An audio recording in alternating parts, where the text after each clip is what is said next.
Audiobook Planet presents Snow White by the Brothers Grimm.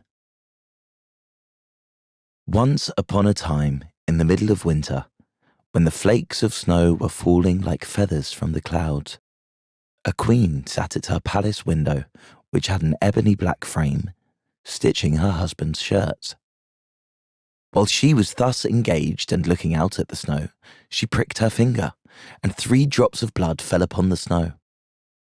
Now the red looked so well upon the white that she thought to herself, "Oh, that I had a child as white as this snow, as red as this blood, and as black as the wood of this frame." Soon afterwards, a little daughter came to her, who was as white as snow, and with cheeks as red as blood, and with hair as black as ebony. And from this she was named Snow White. And at the same time her mother died. About a year afterwards, the king married another wife, who was very beautiful, but so proud and haughty that she could not bear anyone to be better looking than herself. She owned a wonderful mirror, and when she stepped before it and said, "Mirror, mirror on the wall, who is the fairest of us all?" it replied, "The queen is the fairest of the day."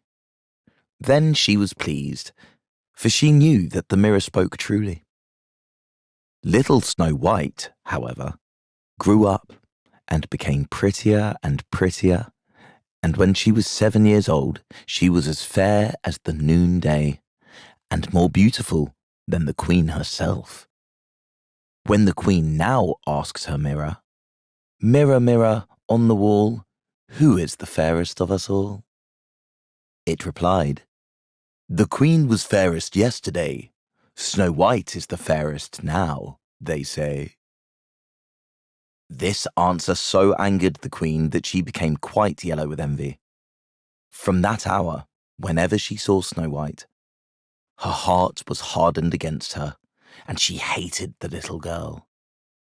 Her envy and jealousy increased so that she had no rest, day or night, and she said to a huntsman, "Take the child away into the forest. I will never look upon her again. You must kill her, and bring me her heart and tongue for a token." The huntsman listened and took the maiden away, but when he drew out his knife to kill her, she began to cry, saying, "Oh, dear huntsman, give me my life. I will run into the wild forest and never come home again." This speech softened the hunter's heart, and her beauty so touched him that he had pity on her and said, "Well, run away then, poor child." But he thought to himself, "The wild beasts will soon devour you." Still, he felt as if a stone had been lifted from his heart, because her death was not by his hand. Just at that moment, a young boar came roaring along to the spot, and as soon as he clapped eyes upon it, the huntsman caught it and, killing it, took its tongue and heart and carried them to the queen for a token of his deed. But now poor little Snow White was left motherless and alone, and overcome with grief. She was bewildered at the sight of so many trees, and knew not which way to turn. She ran till her feet refused to go farther, and as it was getting dark, and she saw a little house near, she entered in to rest. In this cottage, everything was very small, but very neat and elegant. In the middle stood a little table with a white cloth over it, and 7 little plates upon it, each plate having a spoon and a knife and a fork, and there were also 7 little mugs. Against the wall were 7 little beds, arranged in a row, each covered with snow-white sheets. Little Snow White, being both hungry and thirsty, ate a little morsel of porridge out of each plate, and drank a drop or 2 of wine out of each mug, for she did not wish to take away the whole share of anyone. After that, because she was so tired, she laid herself down on one bed, but it did not suit. She tried another, but that was too long. A 4th was too short, a 5th too hard, but the 7th was just the thing, and tucking herself up in it, she went to sleep, first saying her prayers as usual. When it became quite dark, the owners of the cottage came home. 7 dwarfs who dug for gold and silver in the mountains. They first lighted 7 little lamps and saw at once, for they lit up the whole room, that somebody had been in, for everything was not in the order in which they had left it. The first asked, "Who has been sitting on my chair?" The second, "Who has been eating off my plate?" The third said, "Who has been nibbling at my bread?" The fourth, "Who has been at my porridge?" The fifth, "Who has been meddling with my fork?" The sixth grumbled out, "Who has been cutting with my knife?" The seventh said, "Who has been drinking out of my mug?" Then the first, looking round, began again. "Who has been lying on my bed?" he asked, for he saw that the sheets were tumbled. At these words the others came, and looking at their beds cried out too, "Someone has been lying in our beds!" But the 7th little man, running up to his, saw Snow White was sleeping in it. So he called his companions, who shouted with wonder, and held up their 7 lamps, so that the light fell upon the little girl. "Oh heavens," said they. "What a beauty she is!" And they were so much delighted that they would not awaken her, but left her to sleep. And the 7th dwarf, in whose bed she was, slept with each of his fellows 1 hour, and so passed the night. As soon as morning dawned, Snow White awoke, and was quite frightened when she saw the 7 little men, but they were very friendly and asked her what she was called.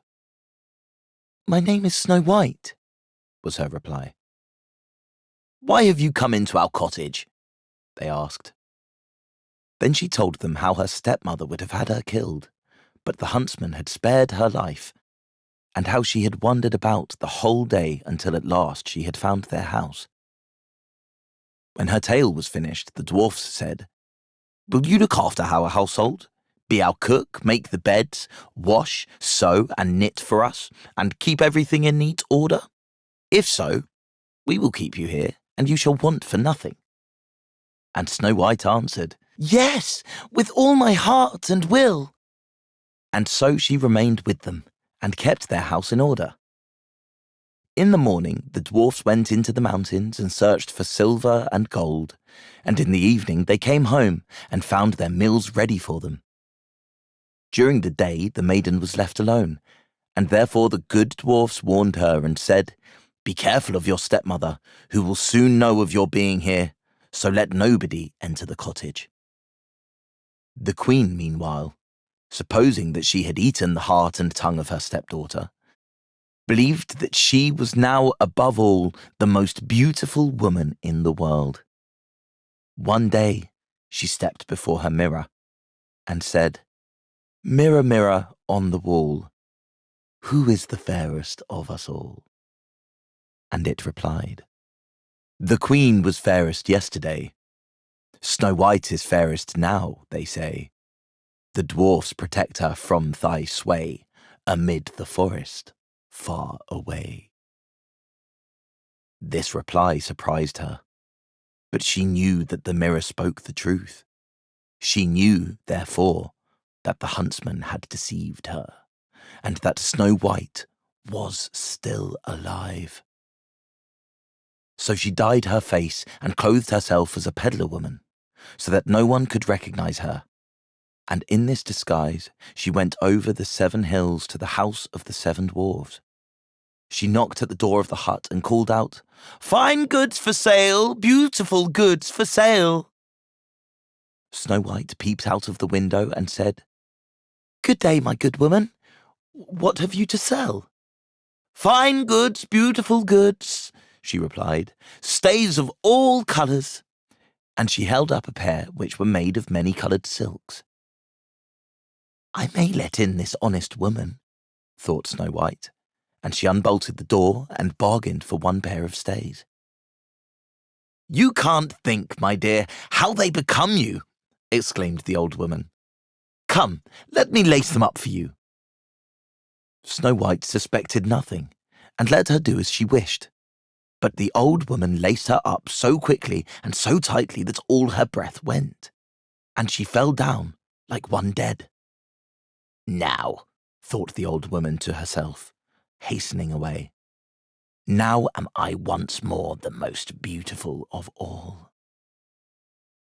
At eventide, not long after she had left, the 7 dwarfs came home, and were much frightened at seeing their dear little maid lying on the ground, and neither moving nor breathing, as if she were dead. They raised her up, and when they saw that she was laced too tight, they cut the stays to pieces, and presently she began to breathe again, and little by little she revived. When the dwarfs now heard what had taken place, they said, "The old peddler woman was no other than your wicked stepmother. Take more care of yourself, and let no one enter when we are not with you."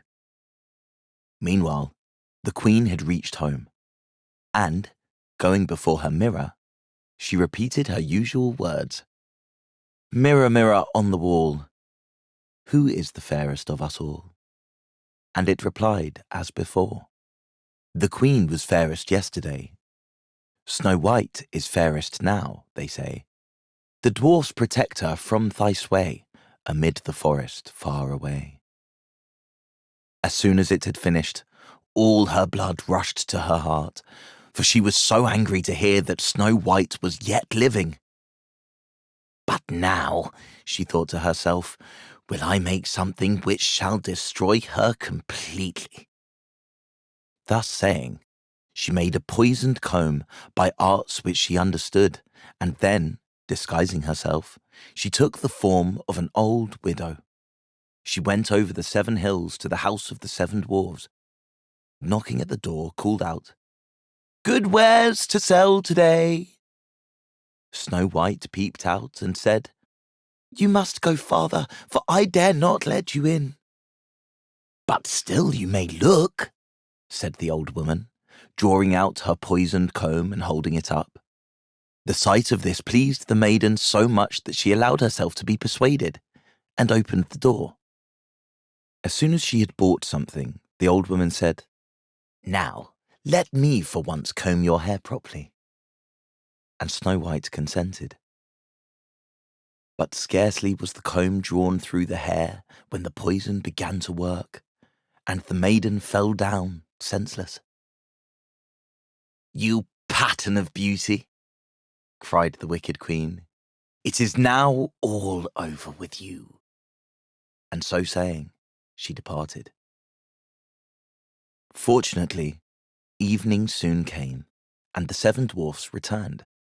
And as soon as they saw Snow White lying, like dead, upon the ground, they suspected the queen, and discovering the poisoned comb, they immediately drew it out. Then the maiden very soon revived, and told them all that had happened. So again they warned her against the wicked stepmother, and bade her open the door to nobody. Meanwhile, the queen, on her arrival home, had again consulted her mirror, and received the same answer as twice before. This made her tremble and foam with rage and jealousy, and she swore that Snow White should die if it cost her her own life.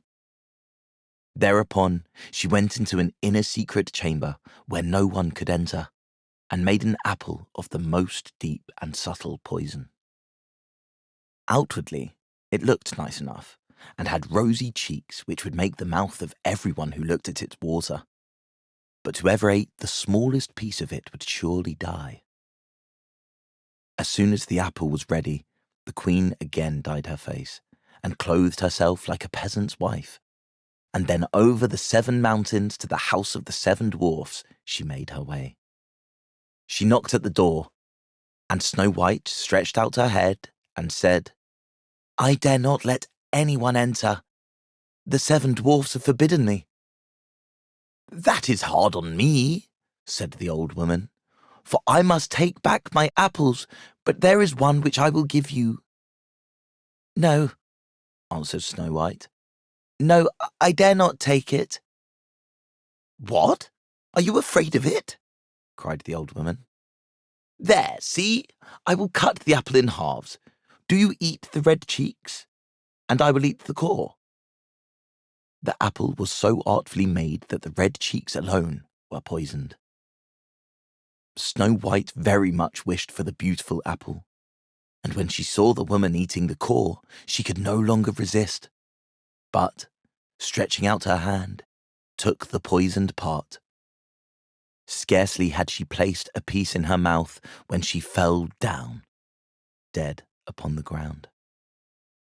Then the queen, looking at her with glittering eyes and laughing bitterly, exclaimed, "White as snow, red as blood, black as ebony.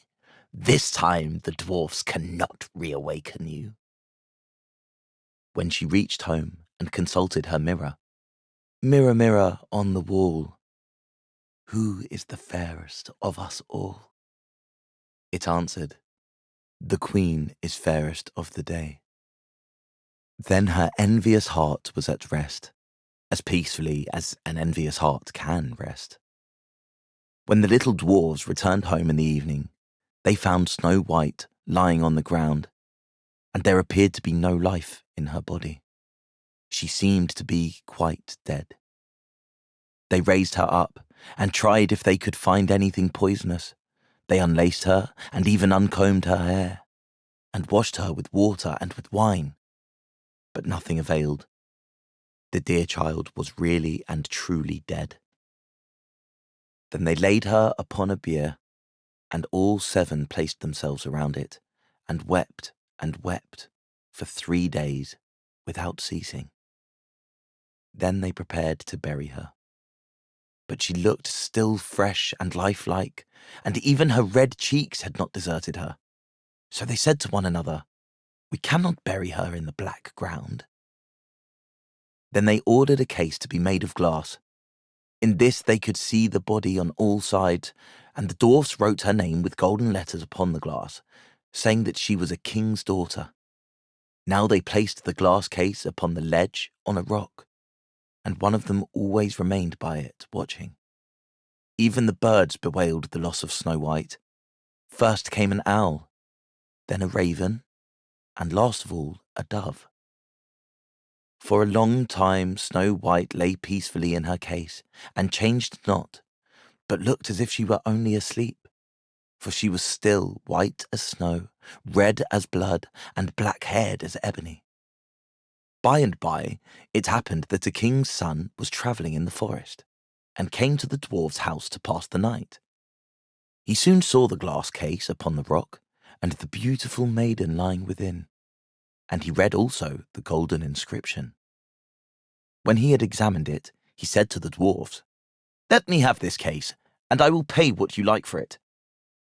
But the dwarfs replied, "We will not sell it for all the gold in the world." "Then give it to me," said the prince, "for I cannot live without Snow White. I will honour and protect her as long as I live." When the dwarfs saw that he was so much in earnest, they pitied him, and at last gave him the case, and the prince ordered it to be carried away on the shoulders of his attendants. Presently, it happened that they stumbled over a rut, and with the shock, the piece of poisoned apple which lay in Snow White's mouth fell out. Very soon she opened her eyes, and raising the lid of the glass case, she rose up and asked, "Where am I?" Full of joy, the prince answered, "You are safe with me." And he told to her what she had suffered, and how he would rather have her than any other for his wife, and he asked her to accompany him home to the castle of the king his father. Snow White consented, and when they arrived there, they were married with great splendour and magnificence. Snow White's stepmother was also invited to the wedding, and when she was dressed in all her finery to go, she first stepped in front of her mirror and asked, "Mirror, mirror on the wall, who is the fairest of us all?" And it replied, "The queen was fairest yesterday. The prince's bride is now, they say." At these words, the queen was in a fury, and was so terribly mortified that she knew not what to do with herself. At first, she resolved not to go to the wedding, but she could not resist the wish to see the princess. So she went. But as soon as she saw the bride, she recognized Snow White, and was so terrified with rage and astonishment that she rushed out of the castle and was never heard of again. Thanks for listening to Snow White on Audiobook Planet. If you enjoyed this story and want to hear more classic literature and narration, check out our other videos at Audiobook Planet and be immersed in the incredible worlds created by the world's greatest authors. Please like, subscribe, and let us know what other stories you'd like to hear in the comments. We'll see you next time.